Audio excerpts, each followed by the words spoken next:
Cuando el instante no basta, el análisis se encuentra con la realidad.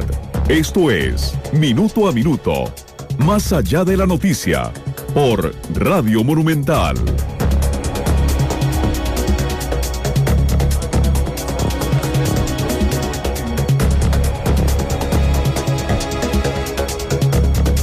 Muy buenas tardes, gracias por acompañarnos, bienvenidos a Minuto, nuestro programa de análisis y entrevistas aquí en Radio Monumental, una producción de Noticias Monumental para dar una profundidad a los temas que sacamos siempre en el noticiero, pero que este espacio nos permite abordarlos, digamos, con un poquito más de tiempo para hablarles a ustedes. Hoy nos acompaña doña Katia Rodríguez, gracias por estar aquí, ella es directora de Migración y Extranjería, para hablar de lo que está haciendo Migración, para hablar de los transitorios y también para felicitarla por algo. A mí me llamó mucho la atención, antes de asumir la dirección yo cubrí muchísimos años temas judiciales, y entonces en el caso de Heribardo Parra, que a mí me sorprendió, yo cubrí desde la detención de Heribardo Parra hace 8 años, un poquito más, todo el proceso penal, la discusión que se dio en nuestro país entre la extradición a Colombia y imputarlo aquí por el delito de legitimación de capitales. Finalmente las alertas que existieron cuando él estaba en la reforma, el proceso en la sala constitucional, cuando él estaba detenido en el centro de detención de indocumentados, y finalmente el golpe de gracia en silencio que hizo Migración exitosamente y que logró sacarlo del país después de un problema de 8 años. Así es que doña Katia, bienvenida, buenas tardes.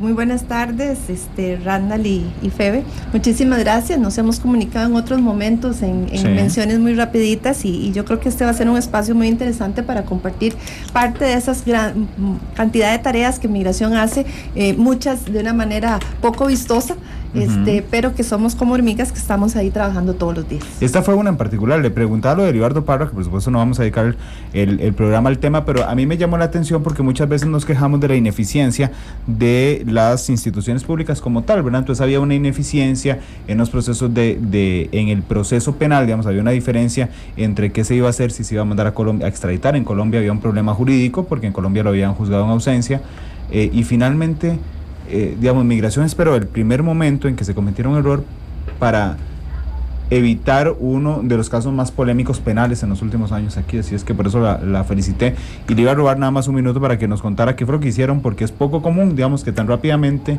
sin alertar a la prensa ni nada, logran quitar un problema que estaba desde hace 8 años, doña Katia. Bueno, efectivamente, tal vez en el tiempo que hemos estado en la dirección, este ha sido uno de los casos más complejos. Usted lo resumió muy bien: elementos penales, elementos de relaciones diplomáticas, elementos de constitucionalidad, todo eso se conjugó en un momento determinado, hasta que incluso llegamos como a una maraña jurídica que no nos entrabó todos los procesos.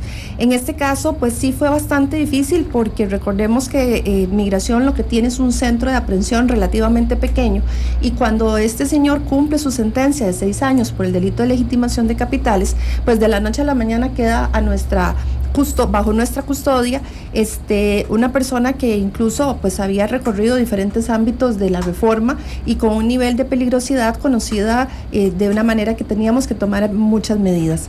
Esta situación la mantuvimos casi 1 año y 4 meses en el centro de aprehensión. No es lo usual, todo lo contrario. Lo propio que ha venido haciendo Migración es que las deportaciones, que es el motivo por el cual a una persona se le aprende, salgan lo más rápidamente posible, y sin embargo pues esa maraña jurídica, más casi 5 o 6 recursos de habeas corpus que este señor nos interpuso, que todos los ganamos, pues nos tenía bastante complicados. Es en el último de los recursos que ya la Sala Constitucional estima que, bueno, si hay que esperar un tercer país para que lo reciba, pues que esperar afuera con medidas cautelares, que en este caso nosotros lo pusimos a firmar inicialmente cada 8 días, después cada 15 días.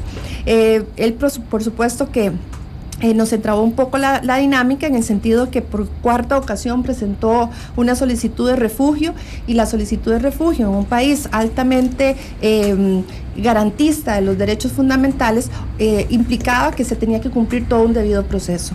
Ese debido proceso implicó que el Tribunal Administrativo Migratorio, o sea, hasta esa instancia llegó, la última, se pronunciara hace un par de semanas, rechazando la apelación y ya dejando finalmente el camino camino libre para poder ejecutar la materialización de la deportación, que era lo que teníamos en mente. Evidentemente, pues en la formalidad nosotros estábamos en suspenso, pero el tema no le habíamos quitado la atención. Las conversaciones con países amigos se mantuvieron y precisamente pues en el marco del momento en que él tenía que llegar a firmar, fue que hicimos el movimiento rápidamente para efectos de poder entregarlo a Panamá, que fue hasta la fecha el único país que estuvo a bien recibirlo. Ok. Doña Katia, en uno de los temas más actuales de lo que está haciendo migración es un transitorio que habilitó, pero que las expectativas que ustedes tenían de extranjeros que se sumaran a este transitorio o que aprovecharan el transitorio no se ha cumplido hasta el momento. Pero quería empezar por lo básico. Si usted le puede explicar a nuestros oyentes a esta hora ¿de qué hablamos cuando hablamos de un transitorio? Bueno, las leyes siempre tienen una fecha de rigia, o sea, a partir de cuándo están vigentes. Y si se requiere de hacer algún tipo de ajuste, un interim, una etapa intermedia, entonces las leyes tienen transitorios, un mientras tanto. Recordemos que la nueva ley de migración entró en funciones el 1 de marzo del 2010 y en ese sentido pues esta ley tiene muchísimas ventajas para el país, cada vez le vamos sacando más la punta, pero uno de los aspectos fundamentales, habida cuenta de que Costa Rica es un país eminentemente receptor de migrantes, es una realidad y muchos sectores nuestros productivos dependen de esa mano de obra migrante, entonces lo propio como una muy buena política migratoria era ordenar los flujos migratorios. Además de estar pendientes de las irregularidades, como el caso que citamos antes, que ya son casos extremos, o vulneraciones en la frontera y demás, tenemos que reconocer que hay muchos trabajadores, sobre todo en 3 sectores, el sector servicio doméstico, el sector agrícola y el sector de construcción, que han venido prestando sus servicios de una manera continua, con cierta estabilidad. Entonces hicimos un primer llamado a buscar mecanismos para que más personas quedaran regularizadas. O sea, si nosotros logramos saber quiénes están en el país, con quiénes están trabajando, dónde viven, quiénes son, esa es la mejor política migratoria que podemos tener. Precisamente el no tener esa información hace que de la noche a la mañana a veces nos salgan casos de gente que ha estado 1 año, 2 años en Costa Rica con ciertos perfiles poco deseables y que tal vez no hemos podido identificar. Es así entonces que decidimos hacer un mientras tanto, o sea, una situación transitoria, un tiempo de oportunidad que también llamamos en un primer momento, desde el año pasado, en donde por 9 meses, que luego prorrogamos un poquito más, le dimos oportunidad a 4 grupos de población extranjera que sabíamos que estaban en condición irregular. El transitorio primero correspondía a aquellas personas extranjeras que ya habían en algún momento regularizado su situación migratoria, o sea, eran residentes, tenían una cédula de residencia, pero la tenían vencida. ¿Por qué eso era importante? Porque una cédula vencida pierde valor. Una persona que no renueva la cédula vencida en 3 meses puede verse expuesto a que se le cancele la cédula. Y eso es muy gravoso para una persona que ya vive en Costa Rica, tiene su casa, su familia. Y sobre todo después de todo el proceso de conseguir la cédula de residencia. ¿Cómo no? Y estamos hablando de gente arraigada, ¿verdad? Cuidado, y no familias mixtas, papá, mamá, con hijos costarricenses y demás. Ese transitorio fue muy exitoso porque ese transitorio nos permitió que más de 45,000 personas renovaran su cédula de residencia. En aquel momento, cuando hicimos el estimado, dijimos que habían alrededor de unas 65,000 personas con la cédula vencida y bueno, 45,000 lograron ponerse al día. Que aquí valga el comercial de que no la dejen vencer nuevamente. Sí, de ¿verdad? una vez. No, y además, porque es un proceso muchísimo menos complicado que cuando uno se la anulan después. Correcto.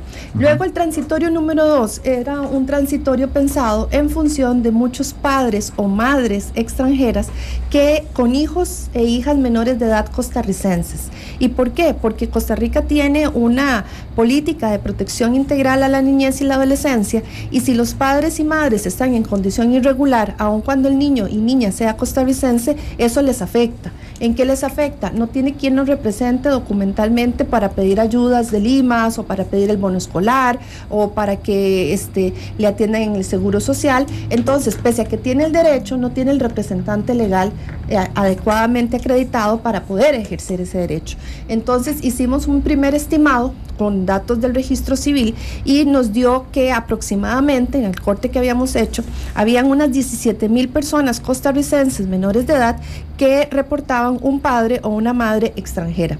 No partíamos de que todos estuvieran indocumentados, porque eso no es así, pero curiosamente, o las casualidades, como dicen, de la vida, ese transitorio nos dio un resultado de casi 17,000 personas que llegaron a documentarse. Ese le cuento que es uno de los resultados más satisfactorios, porque no solamente con eso estamos regularizando al adulto, sino que le estamos ayudando a esa familia en donde hay niños y niñas costarricenses a tener acceso a una serie de servicios que de otra manera se les dificultaba. Luego había un transitorio tercero, que le llamábamos transitorio de humanidad, porque como le digo, la historia migratoria en Costa Rica es de larga data, ¿verdad? Usted le pregunta a su mamá o a su papá y a sus abuelos si se acordarán de algún amigo, vecino, extranjero, sobre todo centroamericano. Entonces también hemos visto y pudimos conocer que hay personas adultas mayores con más de 5 años arraigados en Costa Rica sin documentos. Personas con discapacidad, o sea, hijos de personas migrantes que vinieron al país con alguna discapacidad, que ya tienen más de 5 años y no tenían documentos. Y un grupo muy particular, que eran los niños y niñas que ingresaron con sus padres siendo pequeños, y que recién estaban por cumplir los 25 años. Y que entonces, como habían ingresado siendo pequeños, en realidad se habían formado, habían ido a la escuela, a Levi's, o sea, siempre han conocido a Costa Rica como su país, sin embargo, tampoco tenían documentos. Entonces, este transitorio, que como le digo, le llamamos humanitario, atrajo casi las 4,000 personas que se pudieron documentar por esa vía. Y finalmente, por lo que empezamos un poco, fue el transitorio laboral, el transitorio 4. Hagamos una cosa, regáleme un minuto para ir a una pausa comercial. Regresamos con el transitorio 4, son las 3:14, regresamos a Minuto. Minuto a Minuto, más allá de la noticia, por Radio Monumental. Una realidad compleja exige un análisis profundo. Esto es Minuto a Minuto, más allá de la noticia. Son las 3:14. Gracias por acompañarnos aquí en Minuto a Minuto, nuestro programa de análisis y entrevistas. Hoy con doña Katia Rodríguez, directora de la Dirección de Migración y Extranjería en nuestro país. Estaba a punto, antes de que la interrumpiera el corte comercial, doña Katia, hablarnos del transitorio número 4, doña Katia. Sí, le decía que el transitorio número 4, también otro tiempo de oportunidad para regularizar a aquellos trabajadores y trabajadoras que igualmente en aquel momento nos pudieran demostrar más de 6 meses de tener una relación laboral en Costa Rica. Ese transitorio que, como le digo, teníamos grandes expectativas, porque según datos del Ministerio de Trabajo, solo el sector agrícola tiene una absorción de mano de obra extranjera bastante alta. Sin embargo, las cifras que tuvimos en un primer momento pues no fueron tan significativas en función de esa expectativa que teníamos, porque difícilmente alcanzamos las 6,000 personas que fueron documentadas.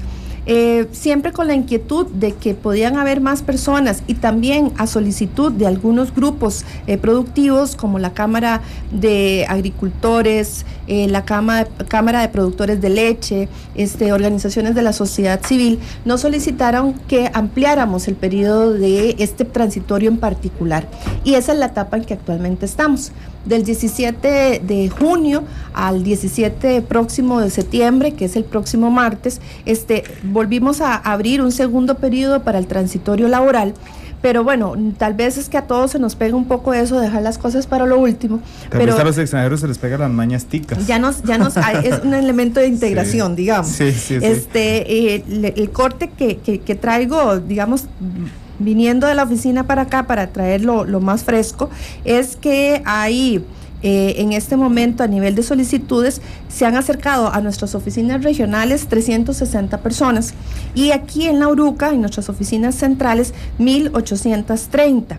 Es decir, estamos hablando de 2,190 personas que ya han presentado solicitudes, como le digo, en 3 meses de estar con esta oportunidad abierta. Todavía nos queda alguna expectativa de que alrededor de unas 650 personas más podrían estar incrementando las solicitudes, porque ya tenemos citas otorgadas para atender esta cantidad de personas, y eso que cierra el periodo el martes, este martes que viene. Recordar tal vez, y como ya estamos en la última recta de este transitorio, pues decirle a la gente que si todavía no lo ha hecho, que lo intente. Hay un número de teléfono al que pueden llamar pidiendo la cita, y si usted me lo permite lo voy a indicar, que es el 9076-7266, 9076-7266, y ahí hasta el día martes a las 10 de la noche se van a estar dando citas. Okay. ¿Verdad? Esto precisamente para abrir más las opciones. El call center está abierto también sábados y domingos. Okay, pueden llamar mañana. Pueden llamar mañana, pueden llamar el domingo y pueden llamar el lunes y el martes hasta las 10 de la noche. 9076-7266. Correcto, 9076-7266. Como le digo, hoy vi un poquito más de filas de lo acostumbrado, siempre como le digo para lo último, pero aún así pues teníamos una expectativa de un número mayor. Vamos a ver qué saldo nos da el corte al martes o al miércoles que hagamos el conteo final. Bueno, y precisamente como estas personas no están regularizadas, pues se desconoce el número exacto. Pero ¿cuántas estaban proyectando ustedes que faltan a esta altura, doña Katia? Vea, eso es parte como la cifra oculta, ¿verdad? La cifra invisible. Recordemos que hay muchas personas que lo que tienen en la relación laboral es una relación cíclica, es decir, vienen para periodos estacionarios, qué sé yo, la recolecta la naranja o la recolección del café o la zafra. Entonces, esos movimientos son cíclicos, entran y salen. Propiamente, este transitorio no estaba diseñado para ellos, porque ellos entran y salen y actualizan su estatus migratorio. Estaba más bien, o está, para aquellas personas que ya mantienen una relación laboral más estable, y por eso lo primero que nos tienen que acreditar es que tienen esa relación laboral antes del 31 de diciembre del 2012. Y por eso el perfil, por ejemplo, de servicio doméstico era uno que incluso de los 3 sectores es el que más se ha movido, aun cuando no se ha movido todo lo que hubiésemos querido. Hay una referencia de números que nos dio en algún momento la Asociación de Trabajadoras Domésticas, de que en el país podían haber alrededor de unas 35,000 trabajadoras domésticas, tanto nacionales como extranjeras. Pero si tomamos en cuenta ese número como un posible referente, le puedo decir que nosotros en estos 3 meses tan solo hemos recibido 1,152 solicitudes de regularizar a las trabajadoras domésticas, y eso pues no deja de ser preocupante, porque sabemos, o sea, sin tener una cifra exacta, no es difícil pensar que hay mucha mayor cantidad que esa. Doña Katia, nos quedan 5 minutos de programa, y quería, aunque migración tiene tal cantidad de aspectos, digamos, es increíble, cuando uno lo cubre periodísticamente entiende la complejidad de la institución, ¿verdad? Porque no solo tiene que ver con los ticos que salen del país, sino con la cantidad de extranjeros que hay en nuestro país. Entonces se entiende un poco el juego complejo, pero no quería dejar de lado un punto que creo que ha resaltado en los últimos años. Hace 5 años uno decía corrupción y pensaba inmediatamente en los gavilanes para migración, en funcionarios dentro de migración, que en algún momento se descubrieron inclusive redes organizadas dentro de migración, pero en los últimos años ha sido una cuestión muy particular, digamos, cuando se ha detectado una irregularidad de migración, y normalmente, la mayoría, son hechos que son descubiertos por la propia Dirección de Migración y denunciados a las autoridades. Esta misma semana, la semana pasada, se dio uno de los casos, y entonces le quería preguntar cómo avanzan con eso, porque los han identificado muy claramente, digamos, y los detienen ya casi con el caso armado. Bueno, qué dicha que los mencionó, porque efectivamente migración por mucho tiempo tuvo como una especie de nube, ¿verdad?, oscura sobre ellos, y realmente pues eso lesiona la imagen y la credibilidad de una institución. En nuestra administración desde el principio dijimos vamos a ser 0 tolerantes. Entonces esto ha implicado un trabajo enorme, no solamente a nivel de control interno, sino sobre todo de convencimiento de los funcionarios de que estamos ante un servicio público que tiene que ser absolutamente de calidad y transparente y honesto. Entonces en eso la tecnología nos ha ayudado muchísimo, porque tenemos formas de rastrear los movimientos que se hacen en los sistemas, hay bitácoras de trabajo, etcétera. Pero hay un elemento que yo quisiera, tal vez para aprovechar estos minutitos que quedan, enfatizar. Claro. Es que hemos abierto las puertas de la institución legislación, simbólicamente hablando, para que la gente tenga el acceso a la información exacta de qué es lo que tiene que hacer para hacer sus trámites, de manera tal de que no tenga que recurrir a terceros, ni internos ni externos, para procurar, como dicen, brincarse la fila o buscar alguna situación irregular. Muchas de las situaciones que se han dado, lamentables como las que usted menciona, y de personas a lo interno de la organización, ha sido porque, como dicen, en río revuelto ganancia de pescadores, y con esa ley nueva nosotros nos abocamos en forma inmediata a hacer la reglamentación de la ley de una manera sumamente meticulosa, precisamente para que las reglas fueran claras, nadie le inventaran ni les echaran cuento de ningún tipo, y eso ha favorecido muchísimo que la gente entonces ya detecta cuando hay alguna situación irregular, o nosotros mismos lo detectamos.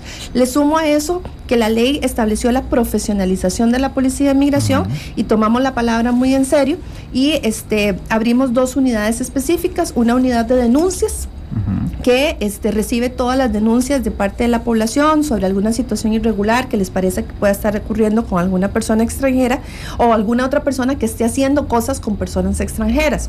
De ahí hemos obtenido información importante para lo que es la otra unidad, que es la unidad de investigación.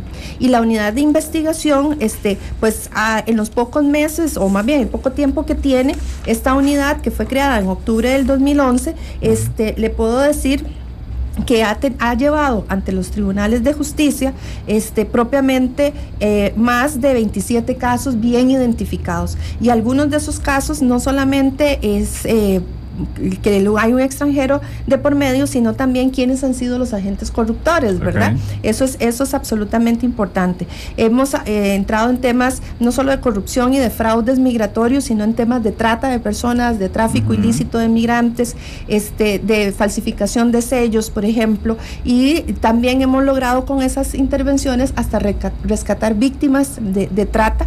Valga decir que esa es otra área de trabajo que en esta administración hemos incorporado, y hemos podido acreditar 123 víctimas de trata del año 2010 a la fecha. ¿Qué tal la relación con los otros cuerpos policiales, con los que tienen que trabajar más de cerca, muy de cerca, digamos, la Dirección de Inteligencia y Seguridad Nacional por un lado, el Organismo de Investigación Judicial por el otro, y en las investigaciones penales ya, digamos, en el proceso de acusación, que es el Ministerio Público?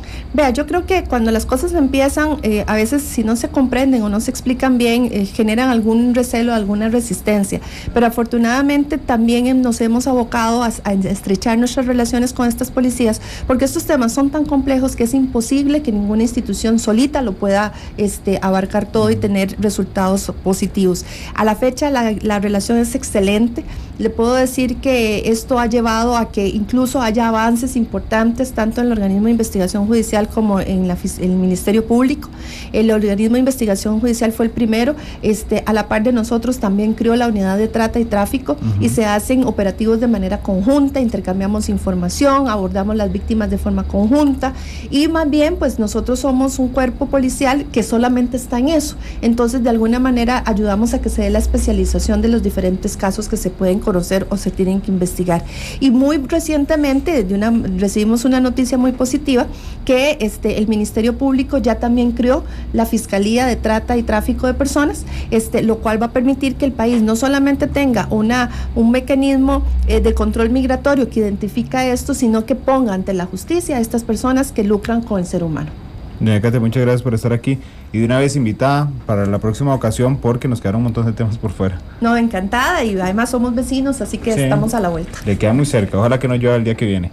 Son las 3:26, vamos a cerrar ya minuto a minuto, invitarlos. El lunes tendremos el Radiografía Nacional, que es el espacio de minuto a minuto que grabamos semanalmente 1 hora para analizar los retos para el nuevo presidente. Hablaremos el lunes de educación con la gente del Estado de la Nación, y también el martes estará por acá el Tribunal Supremo de Elecciones para hablarles del tema. Así es que gracias por acompañarnos y feliz tarde.